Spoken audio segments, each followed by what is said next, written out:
સુરતના ઉધનામાં 6 મહિના પહેલાં યુવકના પિતાની હત્યા થઈ હતી ને ત્યારબાદ 6 મહિના પછી વિક્કી તાયડે નામના યુવકની છરીના ઘા ઝીંકીને હત્યા કરી દેવામાં આવતા પીડિત પરિવારના માથે આભ તૂટી પડ્યું છે। આ ઘટનામાં કહેવાય રહ્યું છે કે સુરતના ઉધના વિસ્તારમાં રહેતો વિક્કી તાયડે પોતાના પરિવાર સાથે રહે છે। ફ્લિપકાર્ટમાં તે ડિલિવરી બોય તરીકે નોકરી કરે છે ને જાવેદ નામના શખ્સ સાથે તેની કોઈ બાબતને લઈને બોલાચાલી થઈ હતી। ત્યારે આ બોલાચાલી ઉગ્ર બન્યા બાદ જે વિક્કી તાયડે નામનો યુવક હતો મૃતક તેને મળવા માટે જાવેદે બોલાવ્યો અને ત્યારબાદ આક્ષેપ લાગી રહ્યા છે, જેમાં મૃતકની બહેનના આક્ષેપ છે કે જાવેદ અને તેના સાગરીતો દ્વારા તેને મોતને ઘાટ ઉતારી દીધો। આ ઘટનાથી ઘેરા પ્રત્યાઘાત પડ્યા છે ને આમાં અગાઉ જે આ યુવતી કહી રહી છે તેના પિતાની હત્યા થઈ તેમાં પણ જાવેદનો હાથ હતો।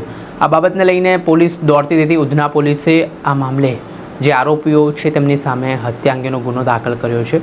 પહેલાં તો વિક્કી તાયડેની જે બહેન છે તેમનું મોટું નિવેદન સામે આવ્યું છે, જેમાં તેમણે પોલીસની કામગીરી સામે પણ આરોપો મૂક્યા છે અને કહ્યું છે કે અગાઉ પણ જાવેદે તેમના ભાઈને ધમકી આપી હતી। ત્યારે તેઓ પોલીસ સ્ટેશનનો સંપર્ક પણ કરવા ગયા હતા, પોલીસને રજૂઆત પણ કરી હતી, ત્યારે તે કોઈ દરકાર લેવામાં ન આવી અને જો પોલીસે એ સમય ગંભીરતા દાખવી લીધી હોત તો તેમનો ભાઈ આજે તેમના વચ્ચે જીવતો હોત। पहला सांभळो શું કહી રહ્યા છે મૃતક। उधना 9 नंबर अशोक सम्राट नगर। मेरा भाई आया 9 बजे घर पे। मेरी मम्मी बोले खाना खा ले, बोले तो बोले नहीं, बोले आता हूँ, बोले एक राउंड मार के 10 बजे खाऊंगा। तो गया उधर वटले पे बैठा था तो उसके दोस्त के घर पे पानी पिया और उधर से आ रहा था बोले घर पे, तो जावेद मुसलमान है उस सड़क चाकू मार दिया उधर ही जगह पे और उधर मेरा भाई पड़ा था। तो मेरी मम्मी बोली चल, बोले 10 बज गए, भाई को बुला के लाते। हम जा रहे थे तो मेरा भाई उधर उल्टा पड़ा था, तो कोई उठा भी नहीं रहा था, सबके दरवाजे बंद थे, कोई उठा ही नहीं रहा था। फिर हम लोग गए, सबको बुलाया, फिर 108 में लेके आए। अभी 6 महीने पहले मेरे मेरे पापा को भी मारा, तो अभी वो जावेद का ही हाथ था, उसने सबको पैसा खिलवा के मारा था मेरे पापा को। अभी भी मेरे भाई को ही मारा उसने। इससे क्या दुश्मनी थी, कुछ झगड़ा भी नहीं, कुछ ही नहीं हुआ था, फिर भी मेरे बाप को भी मेरे भाई को भी मारा। अभी हम 2 जवान कुंवारी बहन है, मेरी माँ है, मेरी बुढ़ी दादी है। अभी हमारा सहारा कोई नहीं रहा, हमको न्याय चाहिए ना। क्या काम करते थे? कुरियर में जाता था। परिवार में कोई कमाने वाला? कोई नहीं, सिर्फ मेरा पापा।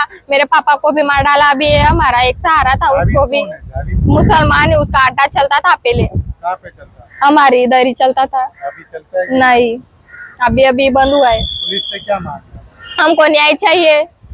हम क्या दोबारा हमारे भाई को और मेरे बाप को वापस थोड़ी ना लेके आएंगे, वो तो जेल से छुट के आ जाएंगे। पुलिस वाले क्या करते हैं, मेरी मम्मी रिपोर्ट लिखवाने गई थी कि ऐसा ऐसा है, मेरे भाई के पीछे 2-3 लड़के चाकू लेके घूम रहे हैं। पुलिस वाले ने कोई जवाब नहीं दिया, बोले मैडम बैठो 5 मिनट बैठो। मेरी मम्मी 2-3 घंटा उधर बैठी, किसी ने ध्यान में नहीं लिया। अगर आज उन लोगों ने ध्यान में लिया होता तो मेरा भाई जिंदा होता क्या नहीं। कोई मेरी मम्मी गई थी कि वो छोटे छोटे बच्चे जेल से छूट रहे ना, तो मेरे भाई को धमकी दे रहे थे कि तुझे जिधर तेरे बाप को मारा है ना तो उधर आ, तुझे भी मारेंगे। तो मेरी मम्मी ऐसा रिपोर्ट लिखाने गई थी पुलिस स्टेशन, तो उन लोगों ने कुछ ध्यान में नहीं लिया।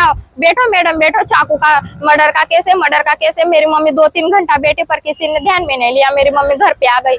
अभी वो लोग ध्यान में लेते तो मेरा भाई जिंदा रहता ना। अभी क्या करें हमको न्याय चाहिए ना। वो लोग ध्यान में लेते तो मेरा भाई जिंदा रहता आज। ના બહેન જે આપણે સાંભળ્યા હતા સુરતના ઉધના વિસ્તારમાં જે સરા જાહેરમાં છરી વડે હુમલો કરીને વિક્કી તાયડે નામના યુવકની જે હત્યા કરી દેવામાં આવી છે, તેના પરિવારજનોનું જે આક્રંદ સામે આવ્યું છે ને એકને એક કમાવાળો દીકરો છે તેની હત્યાથી હાલ પરિવાર આઘાતમાં સરી પડ્યો છે અને ન્યાયની માંગ કરવામાં આવી રહી છે। જોવાનું રહ્યું કે આ મામલે હવે આરોપીઓની ધરપકડ માટે ઉધના પોલીસે તપાસના ધમધમાટની શરૂઆત કરી છે। 24 કલાકમાં સુરતમાં 2 હત્યાના બનાવથી ખળભળાટ મચી ગયો છે। દર્શક મિત્રો, આવા જ વિડીયો જોવા માટે મહામંથન મંતવ્ય ન્યૂઝ જોતા રહો, લાઇક કરો અને વધુમાં વધુ શેર કરો।